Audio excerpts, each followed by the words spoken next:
ಇದು ಖ್ಯಾತ ದಾರ್ಶನಿಕ ಮತ್ತು ಕವಿಯಾಗಿದ್ದಂಥ ಖಲೀಲ್ ಗಿಬ್ರಾನ್ ಹೇಳಿದಂಥ ಕಥೆ ಇದು. ನಿಮ್ಮ ಕಣ್ಮುಂದೆ ಚಿತ್ರ ಬರಬೇಕು. ಪುಟ್ಟ ದೇಶ, ಅದಕ್ಕೊಬ್ಬ ರಾಜ. ರಾಜನಿಗೆ ತನ್ನ ದೇಶದ ಬಗ್ಗೆ ಭಾರಿ ಅಭಿಮಾನ.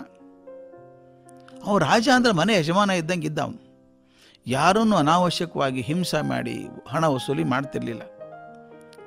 ತೊಂದರೆ ಆಯಿತು ಅಂತ ಗೊತ್ತಾದ್ರೆ ತಾನೇ ಖುದ್ದಾಗಿ ಹೋಗಿ ಕಷ್ಟದ ಕಾರಣ ಕೇಳಿ ಪರಿಹಾರ ಕೊಟ್ಟು ಬರ್ತಿದ್ದ. ಆದರೆ ಅವ್ರ ಬಿಗಿನೂ ಹೌದು, ಸುಳ್ಳರಿಗೆ ಮೈಗಳರಿಗೆ ಏನೂ ಅವಕಾಶ ಇರಲಿಲ್ಲ. ನಿರ್ದಯವಾಗಿ ಶಿಕ್ಷೆ ಕೊಡ್ತಿದ್ದ. ಒಳ್ಳೆ ಪ್ರಜೆಗಳು ಸುಖದಿಂದ ಇದ್ರು. ಅವರೆಲ್ಲರೂ ಸದಾ ರಾಜನ ಕ್ಷೇಮವನ್ನು, ಅಭ್ಯುದಯವನ್ನು ಬೆಳೆಸ್ತಾ ಇದ್ರು. ಒಂದು ದಿವಸ ಈ ರಾಜ್ಯಕ್ಕೆ ಒಬ್ಬ ರಾಕ್ಷಸಿ ಬಂದ್ಲಂತೆ. ರಾಕ್ಷಸಿ ಸ್ವಭಾವ ಅಲ್ವಾ, ಇಷ್ಟೊಂದು ಜನ ಸಂತೋಷವಾಗಿರೋದನ್ನು ಕಂಡು ಆಕೆಗೆ ಆಶ್ಚರ್ಯ ಆಯಿತು, ಸಂಕಟನೂ ಆಯಿತು. ಒಳ್ಳೇದನ್ನು ಕಂಡು ಸಂತೋಷ ಪಡೋದು ರಾಕ್ಷಸರ ಗುಣ ಅಲ್ವಾ ಇದು? ಸಂತೋಷಕ್ಕೆ ಏನು ಕಾರಣ ಅಂತ ನೋಡೋಕೆ ಹೋದ್ಲು. ಈ ರಾಜ ಇದ್ದಾನಲ್ಲ, ಅವನ ಕಾರ್ಯಕ್ಷಮತೆ, ಜನರ ಮೇಲೆ ಇರುವಂಥ ಪ್ರೀತಿ ಮತ್ತು ಜನರಿಗೆ ರಾಜನ ಮೇಲೆ ಇರುವಂಥ ವಿಶ್ವಾಸ ಇದಕ್ಕೆ ಕಾರಣ ಅಂತ ಗೊತ್ತಾಯಿತು. ಈ ವಾತಾವರಣ ಕೆಡಿಸ್ಬೇಕಲ್ಲ, ಹೇಗಾದರೂ ಮಾಡಿ ಆಕೆ ಒಂದು ಉಪಾಯ ಕಂಡು ಹಿಡಿದ್ಲು. ಒಂದು ವಿಶೇಷವಾದ ಔಷಧಿ ತಯಾರು ಮಾಡಿದ್ಲಂತ ಆಕೆ. ಮಾಡಿ ಆ ರಾಜ್ಯದೊಳಗೆ ಎಷ್ಟು ಕುಡಿಯೋ ನೀರಿನ ಬಾವಿ ಇದಾವೋ ಎಲ್ಲ ಬಾವಿ ನೀರಲ್ಲಿ ಅದನ್ನ ಔಷಧಿ ಹಾಕ್ಬಿಟ್ಲು. ಜನಕ್ಕೆ ಏನು ಗೊತ್ತು ಪಾಪ, ಅದೇ ನೀರೇ ಕುಡಿಬೇಕಲ್ವಾ. ಎಲ್ಲರೂ ಕುಡಿದ್ಮೇಲೆ 2 ದಿವಸಕ್ಕೆ ಅವರು ಪೂರ್ತಿ ಚರ್ಯನೇ ಬದಲಿ ಆಗೋಯ್ತು, ವ್ಯವಹಾರವೇ ಬದಲಿ ಆಗೋಯ್ತು, ನಡವಳಿಕೆ ಗುರ್ತು ಹತ್ತಲಾರ್ದಷ್ಟು ಬದಲಾಯಿತು.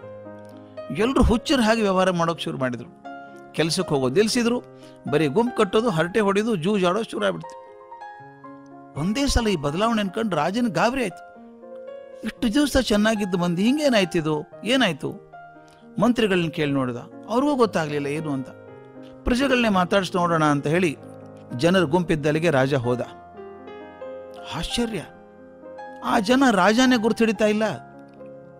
ಇವ ಹೇಳಿದಾಗ, ನೋಡಿ ಮೊದಲಿನ ಹಾಗೆ ನೀವು ಪರಿಶ್ರಮ ಜೀವಿಗಳಾಗಬೇಕು, ಪ್ರಾಮಾಣಿಕರಾಗಬೇಕು, ಜೂಜು ಅದೆಲ್ಲ ಆಡಬೇಡಿಪ್ಪ ನೀವು ಅಂತ ಹೇಳಿದ ಪ್ರಜೆ ವಿಚಿತ್ರ ಅನಿಸ್ತಂತೆ. ಇವನು ಯಾರ್ರೀ ರಾಜ ಅನ್ಕೋತಾನೆ, ಅವನು ಹೇಳಿದ್ದ ಅರ್ಥವೇ ಆಗಲ್ಲ ನಮಗೆ, ಪಾಪ ತಲೆ ಕೆಟ್ಟಿರ್ಬೇಕು ಅವನಿಗೆ ಅಂದ್ರು. ಪ್ರತಿ ದಿವಸ ರಾಜ ಹೋಗೋರು ಅವರೊಂದಿಗೆ ಮಾತಾಡ್ತಿದ್ದ. ದಿನ ಹೋದ ಹಾಗೆ ಪ್ರಜೆಗಳಿಗೆ ಒಂದು ಖಾತ್ರಿ ಆಯಿತು, ರಾಜನ ತಲೆ ಪೂರ್ತಿ ಕೆಟ್ಟು ಹೋಗಿದೆ. ಅದನ್ನು ಕೇಳಿ ಕೇಳಿ ರಾಜನ ಹುಚ್ಚು ಹಿಡಿಯಂಗಾಯ್ತು.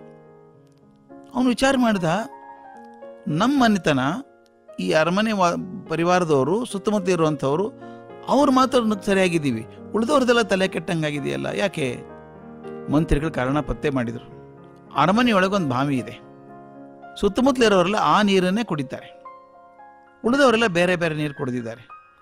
1 ತಿಂಗಳು ಆಗೋದ್ರೊಳಗೆ ರಾಜನಿಗೆ ಎಷ್ಟು ತಲೆ ಕೆಟ್ಟು ಹೋಯ್ತು ಅಂದರೆ, ನಾನು ಏನು ಹೇಳಿದ್ರು ಜನಕ್ಕೆ ಅರ್ಥ ಆಗಲ್ಲ, ನಾನೇ ದಡ್ಡ ಹುಚ್ಚ ಅಂತಾರೆ, ಏನಪ್ಪ ಆಗಿತ್ತಿದು ಅಂತ ಹೇಳಿ ತಡ್ಕೊಳ್ಳಾರದೆ ಒಂದು ದಿವಸ ಹೋಗಿ ತನ್ನ ಪರಿವಾರದವ್ರನ್ನ ಕರ್ಕೊಂಡು ಹೋಗಿ ಆ ನೀರಿತ್ತಲ್ಲ ಊರಲ್ಲಿ ಜನ ಕುಡಿದ ನೀರು ಅದನ್ನೇ ಕುಡ್ದ. 2 ದಿವಸಕ್ಕೆ ಅವ್ರ ತಲೆನೂ ಕೆಟ್ಟು ಉಳಿದವ್ರಂಗಾಯ್ತು. ತಮಾಷೆ ಬರೀತಾನೆ ಖಲೀಲ್ ಗಿಬ್ರಾನ್. ಊರವರೆಲ್ಲ ಸಂತೋಷ ಪಟ್ರಂತೆ.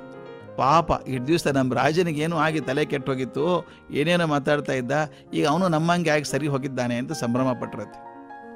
ಮೂರ್ಖರ ರಾಜ್ಯದೊಳಗೆ ಬುದ್ಧಿವಂತನೇ ದಡ್ಡ ಅನ್ನುವಂಥ ಪ್ರಸಂಗ ಬರ್ತದೆ. ಪ್ರತಿ ಕಾಲದಲ್ಲೂ ಬುದ್ಧಿವಂತರದು, ಜ್ಞಾನಿಗಳ ಸಂಖ್ಯೆ ಕಮ್ಮಿನೇ. ಆದರೆ ಅವರು ಸುತ್ತಮುತ್ತಲಿನವ್ರ ಕಂಡು ಬೇಜಾರು ಮಾಡ್ಕೊಂಡು ಅವರಂತಾಗಬಾರ್ದು.